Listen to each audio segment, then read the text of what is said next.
pour parler avec vous d'une DOD à plusieurs niveaux, où aussi on va explorer ensemble la notion de fini-terminé, ou de terminé-fini, ou de terminé-terminé. Connaissez la musique, on est ici grâce à un certain nombre de sponsors, donc on remercie tous les sponsors de l'Agile Grenoble. Les sponsors premium qui sont CGI, Soprasteria, Open, Viseo, Good, ITS Group, le groupe Sensei, Bonitasoft et Kaizen, et les autres sponsors. Alors, qu'est-ce que vous faites ici et surtout, qu'est-ce que moi je fais ici? Il ne faut pas se fier à la couverture, même si je suis bien couvert aujourd'hui, on ne me voit pas. C'est bien moi. La presse n'est pas lancée sur Remo. Magnifique. Je t'en supplie.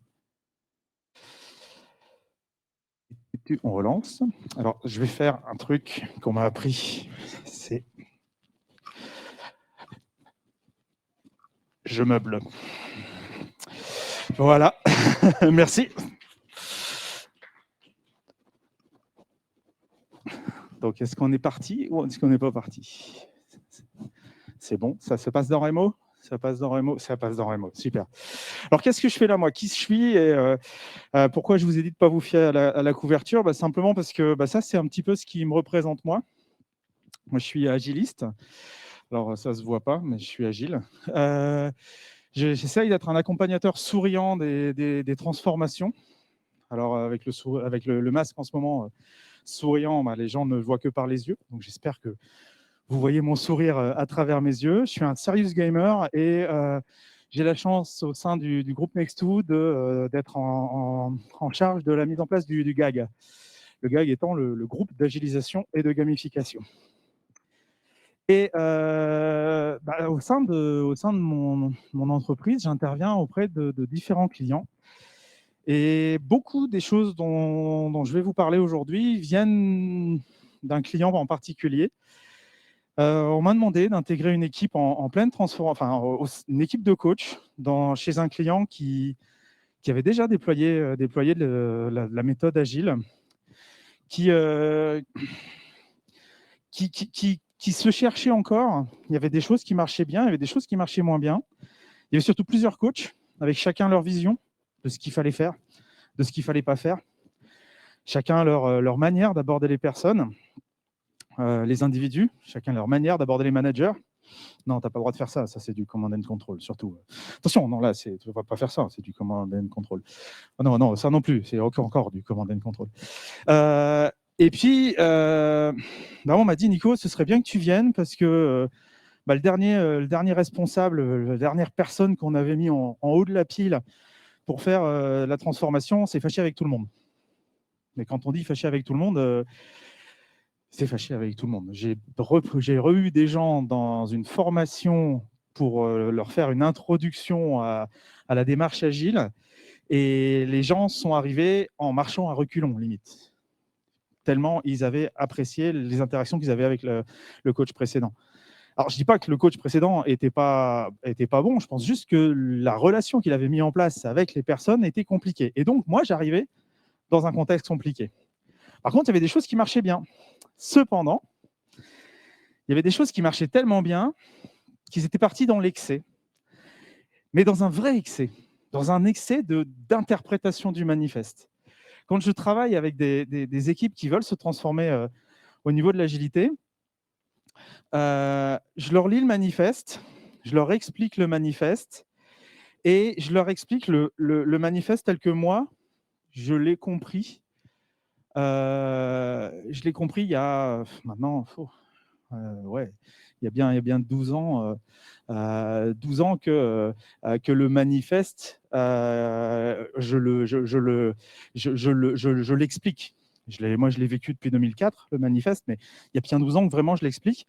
Et ce qui m'a frappé, c'est que j'ai eu l'impression qu'ils avaient oublié qu'il y a 5 phrases dans le manifeste. Vous savez qu'il y a 5 phrases dans le manifeste? Vous vous souvenez des 5 phrases? Non? Oui? Allez, si je vous demande juste la dernière phrase dit quoi? La dernière phrase du manifeste dit « Nous reconnaissons la valeur des premiers éléments, mais lorsque nécessaire, nous préférons mettre en avant les seconds. » Ou l'inverse. D'accord ? Donc, à chaque fois qu'on va parler d'une valeur ou d'un de ces principes du manifeste, les humains et leurs interactions avant les processus et les outils, eh ben, les gens, ils avaient compris à la place d'eux. Ils étaient allés dans l'excès. Et donc, je suis arrivé, fort de mes petites expériences agiles, et je suis arrivé, et première chose qu'il m'a fallu faire, ça a été de modérer l'agilité. Modérer l'agilité, pourquoi ? Parce qu'en fait, je suis arrivé et j'ai rencontré une équipe, et cette équipe, elle avait un produit super. Elle avait un client, des utilisateurs qui étaient ultra satisfaits de l'outil. Ils avaient une relation avec le PO qui était magnifique. Et puis, tout le monde était insatisfait en dehors de ces deux entités-là. Tout le monde était insatisfait de l'équipe parce que le produit qu'ils avaient créé ne s'intégrait pas dans le SI de l'entreprise. Il était complètement à côté. Donc, ils avaient respecté aucune norme de l'architecture de l'entreprise. Ça ne pouvait pas adresser d'autres clients facilement. Et donc, ils ont dû passer 3 sprints complets à rétro-documenter ce qu'ils avaient fait, parce qu'en plus, un logiciel qui fonctionne avant une documentation exhaustive, pouf, pas de documentation du tout. D'accord ? Donc, ils ont dû passer 3 sprints complets à faire de la rétro-documentation sur ce qu'ils avaient écrit pour pouvoir regarder à comment ils allaient pouvoir s'intégrer dans le SI pour pouvoir répondre à un nouveau client. D'accord ? Ça pique. Ça pique. Surtout quand un des avantages qu'on aura mis en avant sur l'agilité, c'est réactif. À chaque sprint, vous allez avoir quelque chose d'utilisable. 3 sprints de rétro-documentation, je suis curieux de voir ce qui était utilisable à la fin du premier sprint. Et ça n'était que, malheureusement, sur cette équipe, ça n'était aussi que le haut de l'iceberg. Ils étaient dans l'excès dans tout, absolument dans tout, les valeurs. On leur avait dit, l'agilité, vous allez faire du chouari. Vous connaissez le chouari ? Non ? Le chouari, S-H-U-H-A-R-I, en 3 mots différents. C'est une notion des arts martiaux japonais qui dit que lorsque je suis à l'étape de chou, je suis l'élève. Et comme je suis l'élève, j'apprends un mouvement et je répète exactement le mouvement jusqu'à ce que j'ai vraiment compris comment faire ce mouvement et à quoi il me sert. D'accord ? Alors, j'espère que personne n'est un ayatollah du chouari, parce que je vais sans doute dire des bêtises un petit peu. Le ha, d'accord ? Je suis maîtrisant. Je connais cette pratique, je sais pourquoi je la fais, et je peux me permettre des petites adaptations. Dans l'art martial, je peux adapter légèrement le mouvement. Et le riz, je suis le maître. Quand je suis le maître, je sais exactement pourquoi je faisais ce mouvement, je comprends son utilité, et j'ai trouvé d'autres moyens d'atteindre le même résultat. D'accord ? On leur avait dit, voilà, ça c'est Scrum. Vous faites du chouari sur Scrum, et quand vous serez à l'étape de Ha sur Scrum, vous m'appellerez. Donc, ils appliquaient Scrum à la lettre. Ils étaient en chou partout. Ils étaient restés dans et la blague à l'anglaise, shoebox. D'accord ? Dans une boîte à chaussures. Moi, ça me fait beaucoup rire, mais bon. Ils étaient restés vraiment dans la boîte à chaussures de Scrum, dans le cadre de Scrum. Or, Scrum, c'est un cadre. D'accord ? Et si on le voit comme un cadre et qu'on dit qu'il faut tout faire, on est un peu bloqué. Donc, j'ai dû revenir aux bases. Et parmi les bases auxquelles j'ai dû être confronté, c'est cette notion de quand est-ce qu'on a fini le travail ? Quand est-ce qu'on est sûr qu'on n'a plus rien à faire ? Qu'on a répondu à notre mandat ? Et donc, je leur ai posé la question, pourquoi est-ce qu'on regarde à la définition de terminé ? La première chose, c'est que comme ça, on est sûr d'avoir une liste de tout ce qu'on doit faire. D'accord ? Bon, vous le savez, j'espère que vous le savez. Quand on regarde à la définition de terminé avec une équipe, je demande à un membre de l'équipe de me donner sa définition de terminé, je demande à un autre membre de l'équipe de me donner sa définition de terminé. Elles sont toutes les deux similaires mais différentes. Et donc, il y a un premier travail d'alignement. Et donc, on a essayé de regarder à comment les aligner. Bon. Le souci, c'est que quand on écoute cette DOD, quand on regarde ce que l'équipe produit quand elle travaille sur cette définition de terminé, elle oublie de lister ce qu'elle sait faire. En fait, la plupart du temps, elle liste ce qu'elle aimerait faire, ce qu'on devrait atteindre. Pour nous, la DOD idéale, c'est ça. D'accord? Magnifique. Je suis arrivé dans une équipe, la DOD disait on a fait la non-régression à chaque user story. J'ai fait cool. Donc vous avez automatisé. On a automatisé quoi? Vos tests de non-régression. Oh non, pourquoi? Non, parce que si vous faites la non-régression à chaque user story, vous embarquez à peu près 10 à 15 user stories par sprint, vous ne rejouez pas 15 fois les tests manuels à chaque sprint. Ah non, on le fait à la fin du sprint encore, quand on a le temps. D'accord. Donc vous avez une définition de terminée sur une user story, parce que c'était bien marqué, par user story. Pour chaque user story, vous avez une définition de terminée qui non seulement n'est pas liée à la user story directement, et qui en plus n'est souvent pas faisable. Il y a un petit problème. Donc la première chose, c'est de les ramener vers la réalité. Listez-moi ce que vous êtes capable d'accomplir au niveau de terminer dès aujourd'hui. Bon, puis après, on ne peut pas s'empêcher quand même d'essayer de les accompagner vers du mieux. Et donc, on dit, voilà, pour faire de la qualité, pour livrer quelque chose qui soit satisfaisant, qu'est-ce que vous devriez faire? D'accord? Mais ça, c'est de la projection. Là, pour le coup, on passe sur de l'amélioration continue. On se donne un objectif de notre DOD, la prochaine version de définition de terminée, ce sera ça. D'accord? On sera d'accord, on sera content quand on aura fait ça, puis on ira vers la prochaine étape. OK, bon. Donc là, vous allez garantir la qualité, mais vous allez garantir la qualité de quoi? On garantit la qualité de chaque user story. Déjà, vous avez réagi, ils ont dit chaque user story. Mais chaque user story, la qualité de chaque user story, ça veut dire que si chaque user story individuellement est de qualité, vous faites une livraison de qualité. Non. Ah bon, pourquoi? Parce qu'en fait, ça arrive souvent que les user stories, elles marchent individuellement, mais quand on les intègre ensemble, elles ne marchent pas. Ah, un petit souci là.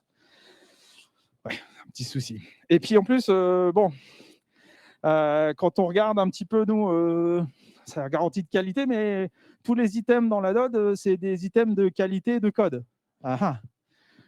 Est-ce que la qualité de code fait la qualité de votre produit? Oui et non. La qualité de code est importante. Moi, j'appelle ça de la calimétrie. D'accord? C'est super important. Par contre, souvent, moi, quand je regarde une définition de terminée dans une équipe, premier item que je regarde, c'est en haut, je m'attends à lire un truc. Que quelqu'un aurait une idée de la première chose qu'on devrait voir dans une définition de terminée, le premier item qu'on devrait avoir? D'après vous, ce serait quoi? Pardon? C'est bien testé. Alors, c'est pas mal, mais même quand c'est bien testé, pour moi, on est déjà un peu trop loin. C'est un item qu'il faut qu'il soit présent, mais on est déjà un peu trop loin. C'est développé, alors on se rapproche un petit peu, mais non, mais ça fonctionne. Juste dire ça fonctionne. J'ai répondu aux besoins. Je suis arrivé plusieurs fois dans des équipes où j'ai regardé leur définition de terminée, j'ai fait waouh, elle est super votre définition de terminée. Vous savez le faire ça? Ouais, on sait faire. Oh cool, cool. Donc grosso modo, si je développe un truc et que ça ne répond pas aux besoins, le PO il peut pas le refuser. Hein? Oui, regardez. Si de ce que vous me dites là, si je développe quelque chose qui ne répond pas aux besoins, le PO ne peut pas le refuser. Parce que j'ai répondu à toutes les exigences de test, j'ai répondu, mais ça peut très bien ne pas répondre aux besoins. Mes exigences de test, elles peuvent être mal écrites, j'allais utiliser un mot pas poli, elles peuvent être mal écrites, et ça peut ne pas répondre aux besoins. Donc la première chose que moi je leur demande de mettre, c'est ça fonctionne. D'accord?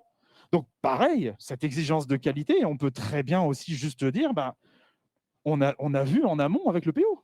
Le PO, il est venu voir avant qu'on considère que le travail est terminé. Le product owner est venu tester avec nous. Ah ouais, c'est pas mal, Nico.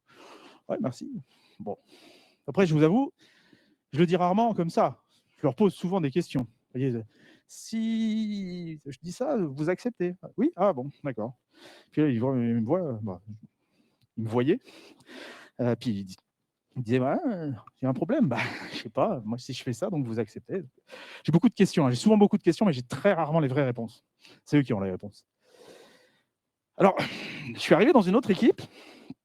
Et puis là, ils m'ont dit: «Ah, on est très fiers de nous, Nico, tu vas être content». Je fais: «Ah bon, OK».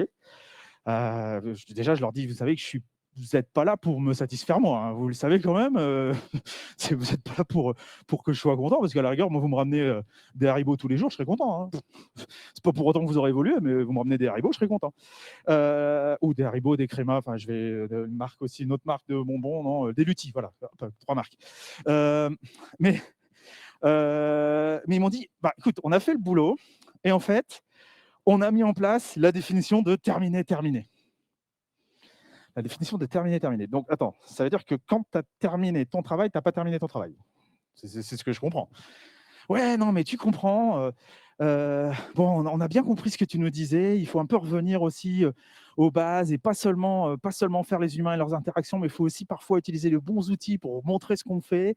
Et donc pour pouvoir montrer ce qu'on fait, on était obligé dans l'outil, qui commence avec un J et qui finit par IRA, hem, on est obligé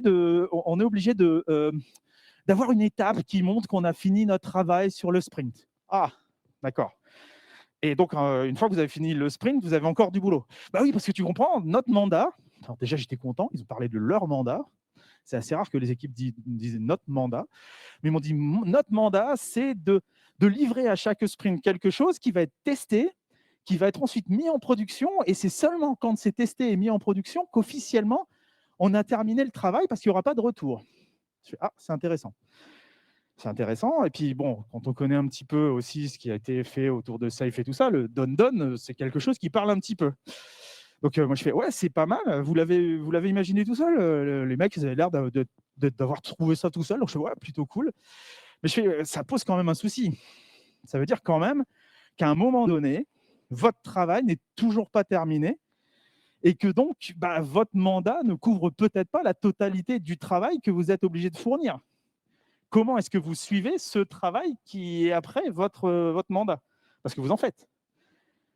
Donc là, bon, on pourrait creuser, hein. Ça les amène à faire des choses hors engagement sur leur sprint, ça les amène à avoir un burn-up de sprint où on va suivre le temps qu'ils passent sur des actions hors engagement pour pouvoir justifier parfois qu'ils ne tiennent pas l'engagement, d'accord? Mais bon, ils avaient mis en place cette notion. Donc ça commençait à faire son bonhomme de chemin chez moi, et puis on a continué à creuser. Et puis, du fait, bah, c'est ce que je vous disais, il y a d'autres équipes qui nous ont dit: «Ouais, nous, on ne peut pas mettre en prod à chaque sprint». Et donc j'ai dit: «OK, donc vous ne pouvez pas mettre en prod à chaque sprint», ça je l'admets, hein, c'est l'industrie, hein. Il faut savoir que l'industrie, heu, s'ils font une mise en prod tous les 6 mois, ça embête les utilisateurs. D'accord? Donc là, j'ai appris que la mise en prod de l'année qu'ils devaient faire le mois prochain, ils ne vont pas la faire parce qu'à ce moment-là, ils ont un rush de commandes, donc ils la feront l'année prochaine. Vous allez me dire: «Mais est-ce qu'ils sont agiles?» Bah, ils font ce qu'ils peuvent. Ils font ce qu'ils peuvent. Il y a d'autres travaux qui sont en cours côté utilisateur et côté, l'infrastructure, mais quand même, ils partent pas en prod à chaque fois. Et donc vous imaginez, quand ils sont dans cette situation où ils ne peuvent pas donner le produit aux utilisateurs régulièrement, bah, ils ont des items qui restent dans l'état, dans le limbo de j on a terminé, mais on n'a pas terminé, jusqu'à, bah, ce que ce soit en production. Alors pour le peu qu'en plus, il y a un peu de turnover, parce que ce que je ne vous ai pas dit, c'est qu'entre-temps, PSE, alors plan de sauvegarde de l'emploi, hein, le plan de sauvegarde de l'emploi, c'est on décide qui va rester et qui va perdre son emploi. D'accord? On sauvegarde les emplois de certains en supprimant les emplois des autres. C'est malheureusement la réalité. Mais ils ont eu un PSE, et en plein milieu du PSE, ils ont en plus eu une réorg. Ce qui fait qu'ils étaient en double agilité, j'ai envie de dire, triple agilité, et qu'à un moment donné, on leur a dit: «Non, mais on va arrêter de s'améliorer». D'accord? Ce qui fait que, bah, comme ils arrêtent de s'améliorer, cet état de on doit mettre en prod, on va mettre en prod tous les 6 mois ou tous les ans, ça c'est resté là et ça restera là un certain temps. Et donc ils mettent pas en prod à chaque sprint. Ah, ça c'est embêtant. Puis en plus, il y a d'autres personnes, il y a d'autres équipes qui m'ont dit: «En plus, nous, on est tellement agile qu'on embarque des US et on ne sait pas ce qu'il faut faire quand on commence l'US». Attendez. Comment on s'explique, hein, le PO vous demande de travailler sur des choses et il ne sait pas ce qu'il faut faire. Non, mais tu comprends, on accepte de travailler dessus parce que c'est important pour la boîte, parce qu'on est dans cet état de PSE, réorg et tout, c'est vachement important. Mais malheureusement, il faut être réactif, il faut agir. Donc on embarque et on sait pas ce que ça donnera à la fin. On ne sait pas le temps que ça prendra. Donc, imaginez, hein, si je ne sais pas ce que j'ai à faire au départ, comment je peux savoir que ma définition de terminée, si j'y ai répondu ou pas? L'équipe, en fait, la définition de terminée, c'était quoi? À la fin du sprint, on a fini, quoi qu'il arrive. Et puis au début du sprint d'après, on copie l'US. On recopie l'US et puis on les rembarque dans le sprint d'après. Notre engagement est super. En plus, ils améliorent leur production à chaque sprint. Parce qu'ils ne font que rajouter des points aux user stories qu'ils ont recopiés. Donc, ils font plus à peu près 10 à 15% de productivité en points de complexité à chaque sprint. C'est juste magnifique. Cette situation, elle était juste magnifique. Autre chose qu'on a essayé de mettre en place avec eux, on a creusé et puis on s'est dit, bon, c'est quand même important d'essayer de garantir un suivi jusqu'à l'utilisateur. Il faut être capable de le faire. Parce qu'une vraie équipe investie, ce qui l'intéresse, ce n'est pas de répondre au PO.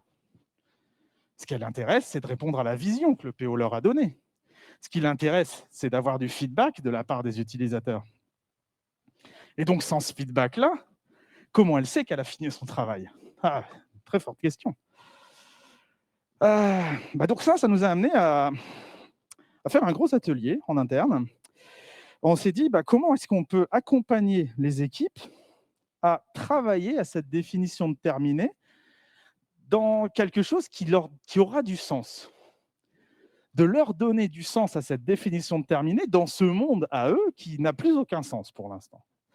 On a commencé à essayer de regarder, mais est-ce qu'il n'y a pas de différents niveaux de terminé?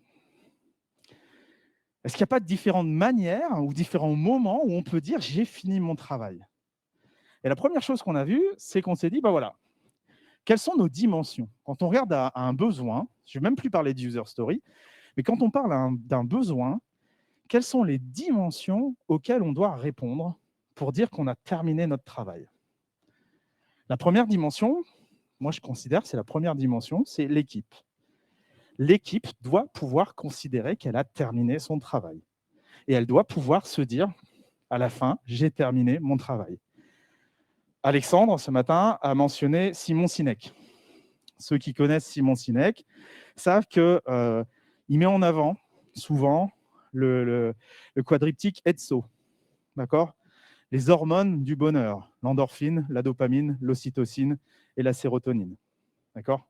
La sérotonine avant l'ocytocine. Et un des gros facteurs sur lequel nous, on peut jouer dans les équipes agiles, c'est cette génération de dopamine. La dopamine qui est l'hormone qui nous récompense physiquement lorsqu'on termine quelque chose.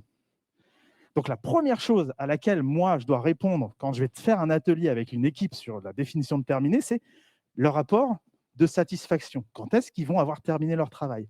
Parce que s'ils savent, s'ils sont responsabilisés, s'ils savent qu'après terminé, il y a terminé, et puis qu'après terminé, il y a terminé en prod, et puis qu'après terminé en prod, il y a terminé en prod fermé, et en fait, ils considèrent qu'ils n'ont jamais terminé leur travail. L'autre dimension, c'est l'environnement technique.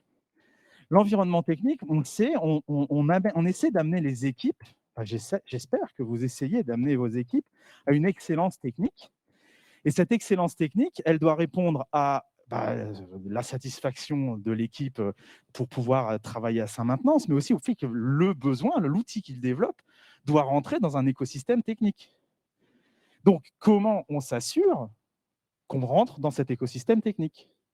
Que peut-on mettre en place dans notre définition de terminé qui nous permettent de garantir qu'on répond à ce besoin? Parfois, il n'y en a pas de besoin. Parfois, l'équipe est la seule équipe informatique de l'entreprise. Elle est peut-être en mode start-up, elle fait ce qu'elle veut avec les environnements, elle fait ce qu'elle veut avec ses données, et il n'y a pas de souci. Mais parfois, vous connaissez la notion, j'espère, vous connaissez la notion de partie prenante. Mine de rien, les architectes, les experts sont des parties prenantes de l'équipe. Et donc, elles doivent avoir leur mot à dire sur la notion de terminé. Enfin, la notion de terminé. Bon, bien sûr, On ne va pas oublier le client. Alors, je l'ai mis que là, le client. Pourquoi? Parce que souvent, il arrive un peu plus tard dans la dimension de terminer. Ce n'est pas qu'il est moins important, c'est qu'il arrive un peu plus tard. Parce que généralement, avant d'arriver chez le client, il y a ce filtre technique environnement qui vient se poser. D'accord? Mais bien sûr, le client, l'utilisateur est super important. Et puis, mine de rien, il y a l'organisation. Et là, je vais vous donner une autre anecdote. On est arrivé à la fin d'une équipe produit. L'équipe avait fait l'intégralité du backlog connu. Et cette entreprise avait décidé que l'équipe allait s'occuper d'un autre produit. Et contrairement à ce que je leur aurais proposé, ils n'ont pas gardé cette équipe-là, ils n'ont pas laissé l'ancien produit chez cette équipe-là, ils l'ont passé à une équipe de run. D'accord? Comment ils ont fait pour passer à l'équipe de run? C'était facile. Ils ont pris les documentations de maintenance et puis ils l'ont passé à l'équipe de run. Alors, je vous le mime. Documentation de maintenance. Vous la voyez bien? Elle est transparente. Hop, voilà, on a terminé. Et puis, ils sont partis. Le lendemain, l'équipe de run est revenue. Elle a dit non, on ne veut pas. On ne veut pas, c'est pas aux normes. Vous nous refaites la documentation. Et ils ont réembarqué pendant plusieurs itérations des notions de documentation, encore une fois. Bon. Donc, du fait, ces niveaux, quand on y regarde, on a nos dimensions, puis il faut se dire, on a besoin de niveaux cohérents par rapport à notre équipe Scrum. D'accord? Et quand on regarde à une équipe Scrum, c'est quoi les vrais niveaux sur lesquels on peut vraiment agir? Il y a plusieurs niveaux quand on regarde à une équipe Scrum. Il y a plusieurs niveaux.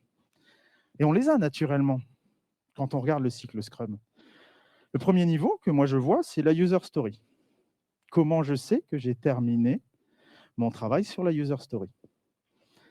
Le second niveau, que je vois toujours moi, d'accord, qu'on a vu avec cette équipe, c'est le sprint. Comment je sais que j'ai terminé mon travail sur le sprint? Le troisième niveau, ça va être la release. D'accord? Parce qu'on a beau essayer de mettre en place des équipes idéales, on ne peut pas mettre en prod à chaque sprint. En tout cas, surtout pas au début d'un produit, la plupart du temps. Et donc, comment est-ce que je m'assure que j'ai terminé mon travail sur ma release? Et ensuite, il y a au projet ou au produit.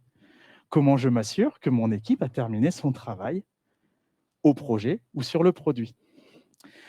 Et donc, ce qu'on est arrivé à faire avec les équipes, c'est que plutôt que de faire ce que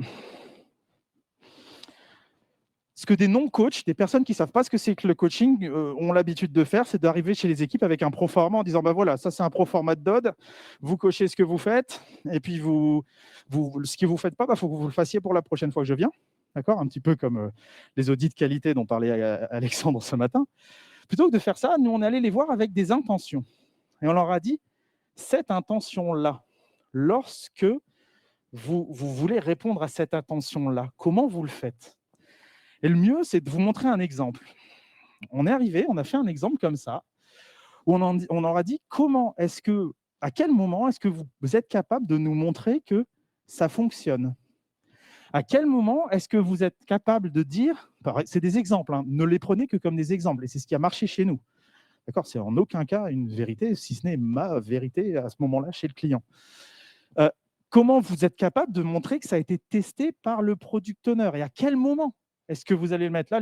L'idée, ça va être de mettre des croix dans le tableau et de dire à l'équipe à quel moment est-ce que vous allez vérifier ces choses-là. D'accord? À quel moment est-ce que vous êtes capable de montrer que c'est sur un environnement de qualité? Alors, ce qu'on appelle chez nous l'environnement de qualité, c'est l'environnement de test. D'accord? À quel moment c'est sur l'environnement de prod? À quel moment est-ce que vous êtes capable de montrer qu'il n'y a pas de dégradation de la calimétrie? Je ne parle même pas de l'amélioration de la calimétrie, je vous parle juste de ne pas de la dégrader. C'est déjà un premier pas. À quel moment est-ce que vous avez fait des tests fonctionnels automatisés ou est-ce que vous en avez fait? D'accord? À quel moment est-ce que vous avez montré que vous aviez une non-régression qui était OK et ce genre de choses? Ça ne parle aucunement d'un outil. D'accord? On ne parle pas de à quel moment est-ce que vous passez de l'outil de tel à tel, à quel moment est-ce que vous produisez tel document. C'est vraiment juste des intentions et on leur demande est-ce que vous le faites et à quel moment vous le faites. Et puis, du fait, nous, on vient de challenger. Vous nous dites que vous faites la non-régression automatisée à chaque user story. Est-ce que c'est le bon moment pour vous? Et là, il y a des équipes, oui, c'est le bon moment. Leur produit permet qu'à chaque fois qu'ils font un commit, ça teste et puis c'est tout, c'est parti. Il y a d'autres équipes, c'est pas le bon moment. D'accord? Il y a d'autres équipes, ça sert même à rien. Ça dépense tellement d'énergie, bilan carbone, hein, ça dépense tellement d'énergie de lancer les tests d'automatisation, les tests de non-régression automatisés, que ça sert à rien de le faire à l'US. Ça sert même à rien de le faire au sprint. Ils le font avant la release. D'accord? Et donc, on a mis en place ce tableau. Et puis, on a travaillé avec les équipes.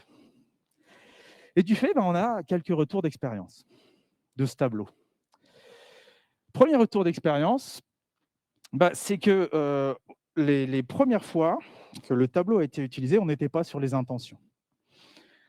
Là, on pourrait même dire trop bas niveau parfois. Hein.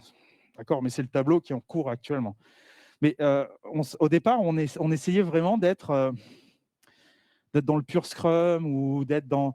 On avait pris l'exemple sur une équipe et on a dit, on va prendre l'exemple de cette équipe et on va mettre les choses qu'eux font, les étapes qu'eux font, puis on va voir avec les autres équipes. En fait, ça n'a pas marché. Ça n'a pas marché, pourquoi ? Parce que ils ont fait du cargo culte, pour ceux qui connaissent. Ils ont vu un truc, ils ont vu les effets et ils se sont dit, on va faire la même chose chez nous et on aura les mêmes effets. Et ça n'a pas marché.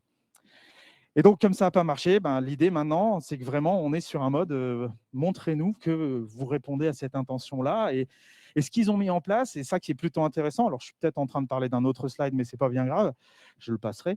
Ce qu'ils ont mis en place, c'est que pour chaque équipe, maintenant, ils ont une page dans un outil qui commence par C et qui finit par Onfluence. Ils ont une page de description du projet dans laquelle ils reprennent ce tableau-là et ils disent, voilà, si vous voulez comprendre notre projet, vous avez tous les liens des différents outils que nous, on utilise et à quel moment est-ce que ça va être intéressant d'y regarder. D'accord ? La page, elle n'est pas pro-formatée. Chaque produit, chaque équipe a sa page et ça suffit pour comprendre ce que fait l'équipe et ça suffit pour répondre aux besoins des autres parties prenantes aussi. Une partie prenante qui se demande mais quand est-ce qu'ils vont montrer des tests de non-régression ? Ils y arrivent, ils le voient. D'accord ?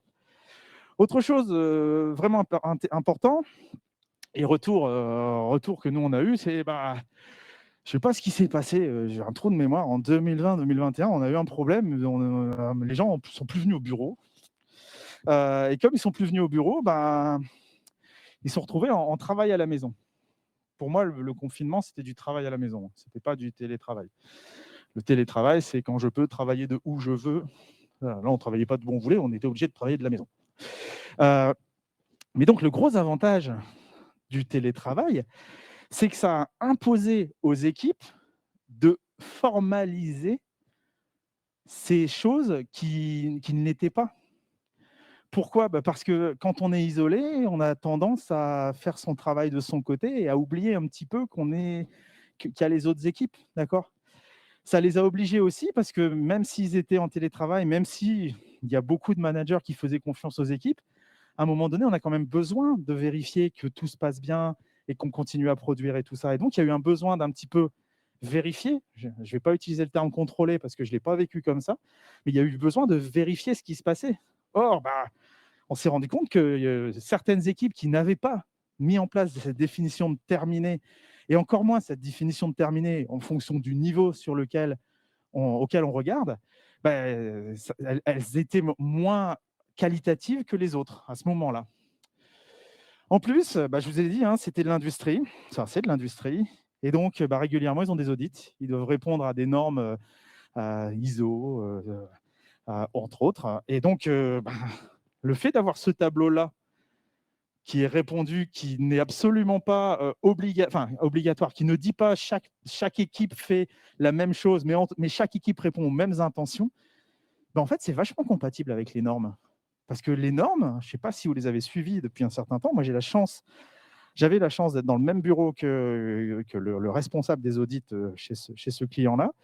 Et moi, j'étais persuadé que la norme, elle arrivait, elle disait, bon, j'ai besoin de voir votre cahier des charges, j'ai besoin de voir ceci, j'ai besoin de voir cela. En fait, non, maintenant, les normes, elles demandent aussi de répondre à des intentions.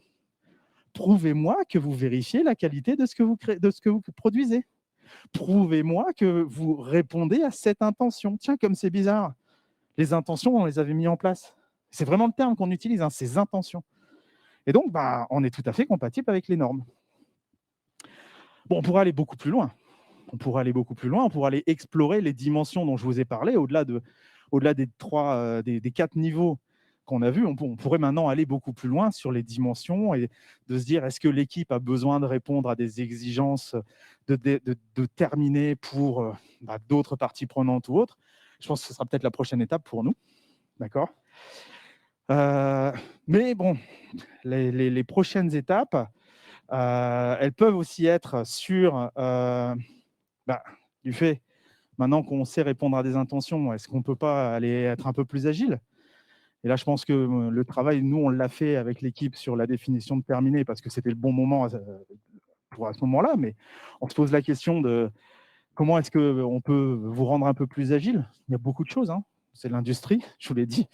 Il y a beaucoup de choses. Le contexte est compliqué, donc on ne sait pas où on va aller. Alors, on se pose la question aussi de est-ce qu'on peut faire plus d'humain ? Et là, je vous renvoie vers un outil qu'on a mis en ligne avec le GAG qui essaye de remettre l'humain au cœur de la création de valeur. Donc, il y a des petites histoires de diagnostic et tout ça.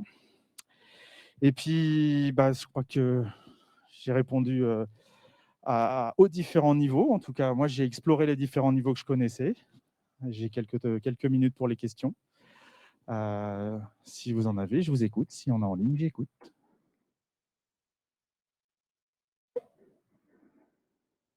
Est-ce qu'il y a des questions ? Non, apparemment, pas de questions. Donc, soit ils dorment tous, soit ils ont compris. Oui, il y a besoin d'une sucette. Attends, où la sucette ? Ils ne t'entendront pas à distance, je pense. Il marche ? Il marche. Merci.